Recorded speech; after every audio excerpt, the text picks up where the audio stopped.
नमस्कार दोस्तों, आज आपके सामने एक नया लेक्चर लेके आया हूँ जिसका नाम है monkey pox disease. Monkey pox disease है ना, वो एक वायरस होता है जिसका नाम है ऑर्थोपॉक्स वायरस, जिससे फैलता है। और ये जिस जिन्स से आता है वो है वेरियोला वायरस, जिससे स्मॉल पॉक्स फैलता है। और जो मंकी पॉक्स डिजीज़ है वो एक जूनोसिस डिजीज़ है या जूनोटिक डिजीज़ है, जो कि एनिमल से ह्यूमन में फैलता है। वो एक जूनोटिक डिजीज़ होती है, ठीक है।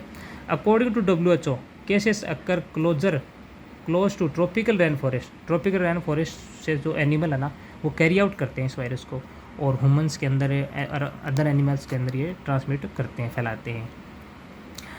अब जानते हैं इस जो ये मतलब ये मंकी पॉक्स वायरस है, ये मतलब कैसे डिटेक्ट किया गया, कैसे पता किया गया। तो इसको स्क्वायरल में, जिसमें गिलहरी में, रेट्स में, चूहे में, डोरमिस में, और सैम स्पेसीज और मंकीज़ की जो मतलब बंदर की जो सैम स्पेसीज है ना, उसके अंदर इसको डिटेक्ट किया गया मंकी पॉक्स वायरस को।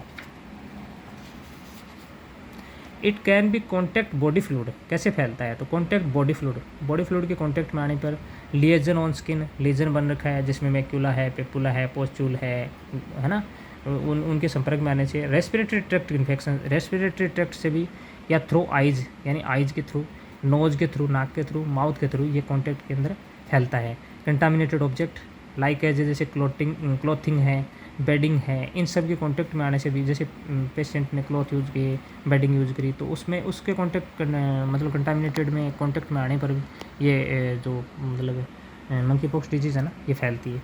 फर्स्ट इसको डिस्कवर किया गया था 1958 को, 1958 को, जो कि आउटब्रेक पॉक्स लाइक डिजीज़ थी ये, है ना, कॉलोनीज़ के अंदर। तो इसका मंकी पॉक्स का नेम मंकी पॉक्स डिजीज रखा गया, क्योंकि ये मंकीज़ में ज़्यादा फैली थी। और 1970 में 11 कंट्रीज़ के अंदर आउटब्रेक थी, काफ़ी मात्रा में, मतलब काफ़ी संख्या में ये फैली थी।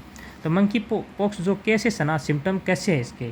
तो इसके सिम्टम है अकॉर्डिंग टू CDC के अकॉर्डिंग, पहला है फीवर, सेकेंड है हेडेक, सिरदर्द, बुखार, और मसल एक, जिसके अंदर मसल में पेन होता है, बैक एक, पीछे का पेन, स्वोलन लिम्फ नोड है तो उसके अंदर स्वेलन आ जाता है। तो ये हैं। और इसमें अदर सिम्टम की बात करें तो इसको जो अदर सिम्टम की बात करें तो इसको सिम्टम को 2 पीरियड के अंदर बांटा गया है। पहला है इन्वेजन पीरियड, दूसरा है स्किन रेसेज का पीरियड। तो इसका जो इंक्यूबेशन है ना, इंक्यूबेशन क्या है? जैसे डिजीज़ शरीर के एंटर कर गई, फिर उसके सिम्टम कितने समय में शो कर रहे हैं, वो एक बीच का टाइम है ना, वो है इंक्यूबेशन पीरियड। तो इंक्यूबेशन पीरियड इसका 6 से 13 दिन का है। और रेसेज सीक्वेंस में आते हैं इसके। सीक्वेंस रेसेज का मतलब क्या समझते हो? पहला जो सीक्वेंस में आएगा वो आएगा फेस पे, चेहरे पे। तो 95% केसेस में, मतलब 95% केसेस में ना, 100 में से 95 केसेस में मतलब ये है कि फेस पे रेसेज आएंगे। सेकेंड है पाम पे, हथेलियों पे, एंड सोल पे, तलुओं पे, फीट पे, कमर पे 75% केसेस में। ओरल म्यूकोजा मेम्ब्रेन पे 70% केसेस में। जेनेटेलिया 30% केसेस में। इट इज़ सीवियर इन्फेक्शन, ये एक सीवियर इन्फेक्शन है 20% केसेस में। इसके अंदर 20% केसेस में, जिसमें कॉर्निया है, कंजक्टाइवा है, इनमें भी रेसेज मतलब सीक्वेंस में देखने को मिलते हैं। अब जानते हैं रेसेज किस टाइप के होते हैं, ठीक है। तो रेसेज के बारे में पढ़ेंगे। तो रेसेज में बारे में पढ़ेंगे तो इसमें रेसेज का पहला जो है ना, वो है मैक्यूल मतलब मैक्यूल क्या है, पेप्यूल क्या है, वेसाइकल क्या है, पोस्ट्यूल क्या है। ये जो स्किन की जो स्किन डिजीज़ है ना, उसमें फर्स्ट अपॉन इसके बारे में पता होना ज़रूरी है। तो चलिए स्टार्ट करते हैं मैक्यूल का। तो इसके अंदर फ्लैट बेसेस होते हैं, फ्लैट होता है इसके अंदर, कोई मतलब लिक्विड या उसमें कुछ भरा नहीं होता है, फील्ड उसमें कुछ नहीं होता है, फ्लैट बेस होते हैं। सेकंड का बात करें पेप्यूल का, जो उसमें स्लाइटली रेज्ड होते हैं, मतलब थोड़ा मतलब उसमें रेज होता है, ऊपर उठा हुआ होता है, फर्म टाइप का, लीजन टाइप का। और थर्ड में इसमें वेसाइकल बनते हैं। वेसाइकल का मतलब फ्लूइड विद क्लियर फ्लूइड, उसके अंदर क्लियर फ्लूइड होता है, उसमें येलो भी से पीले कलर का नहीं होता है, इसके अंदर मतलब क्लियर फ्लूइड होता है। बात करें पोस्ट्यूल की, जिसके अंदर लिएजन विद क्लियर फ्लूइड नहीं होता है इसके अंदर, ये इसके अंदर येलोविश फ्लूइड होता है। देखो वेसाइकल में क्लियर फ्लूइड होता है और पोस्ट्यूल के अंदर क्लियर नहीं होता है, उसके अंदर येलो टाइप का कुछ भरा होता है, जिसको अपन मवाद बोलते हैं, पस बोलते हैं। रेसेज इतने ज़्यादा होते हैं हज़ारों संख्या में, जैसे चेहरे पे हो गए ना, तो इतने पास में से नियर बाई नियर इतने हज़ारों संख्या में हो गए, पूरा चेहरा कवर कर लेंगे। तो ये रेसेज काफ़ी संख्या में होते हैं। और रेसेज स्मॉल पॉक्स जैसे होते हैं, स्मॉल पॉक्स के जैसे रेसेज है ना, वैसे ही रेसेज होते हैं। और इसका वैसे स्पेसिफिक ट्रीटमेंट तो है, मतलब वैसे है, पर इसका मतलब प्रिकॉशन ज़्यादा है। पहला आइसोलेशन करना पड़ेगा उसको, जिसके हो रखा है तो उसको आइसोलेट करो, तो अलग करो, उसको आइसोलेट करो।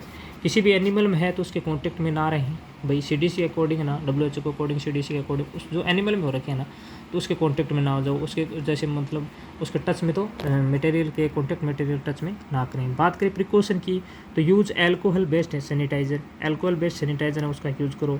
और हैंड की जो हाइजीन है ना, उस पर ज़्यादा ध्यान दो।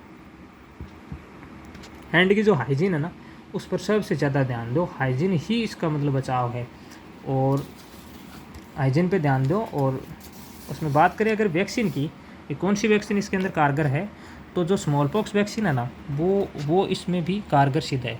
मतलब जो नाम है इमोवानेक्स प्रोटेक्ट करता है इसके अंदर मंकी पॉक्स से। और 85% केसेस में, मतलब 85% से अबो केसेस में ना, ये इमा वैक्सीन है ना, इमावेनेक्स, ये मतलब वैक्सीन काम करती है मंकी पॉक्स के अंदर। और इसका जो वायरस है ना, स्मॉल पॉक्स से कम ही कंटेजियस है, मतलब कम हानिकारक, मतलब कम डेंजरस है, उससे कम है। और सबसे ज़्यादा इसके जो केस है ना, वो नाइजीरिया के अंदर 3% केसेस में फर्टिलिटी रेशियो था, मतलब 3% केसेस से भी ज़्यादा है ना, नाइजीरिया के अंदर इसके अंदर डेथ हुई थी। तो आज का लेक्चर था, उसमें अपन ने जाना कि मंकी पॉक्स क्या है, कौन सा वायरस है, जिसके अंदर ऑर्थोपॉक्स वायरस था, या वेरियोला वायरस जो कि स्मॉल पॉक्स जिन से आता है, वहाँ से ये मतलब था। और इसको डिटेक्ट किया गया था स्क्वायरल में, डोरमिस में, रेट्स में, है ना।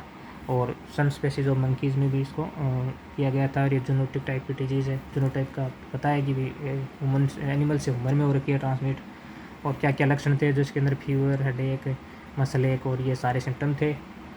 रेसेज थे इनके अंदर, जिसमें इन्वेजन प्रियोन टाइप की, और उसके अंदर रेसेज इंक्यूबेशन 6 से 13 डेज का था, क्योंकि इंक्यूबेशन का मतलब वही है, इन्फेक्शन ट्रांसमिट हो गया, अंदर आ गया, और फिर कितने दिनों में वो सिम्टम शो कर रहा है, वो एक इंक्यूबेशन पीरियड है।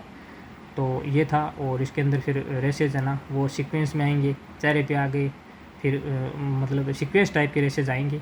फिर इसके अंदर क्या है कि भाई कैसे कैसे, अब रेसेज में बताया था, जिसमें मैक्यूल है, पेप्यूल है, वेसाइकल है, पोस्ट्यूल है, ये सारे जो स्किन है ना, डर्मेटोलॉजी, उसमें भी बहुत काम आते हैं। तो आज के लेक्चर में सारा कुछ जाना। अगर लेक्चर अच्छा लगा हो, कुछ सीखने को मिला हो, लाइक, शेयर और सब्सक्राइब करिएगा। Thank you.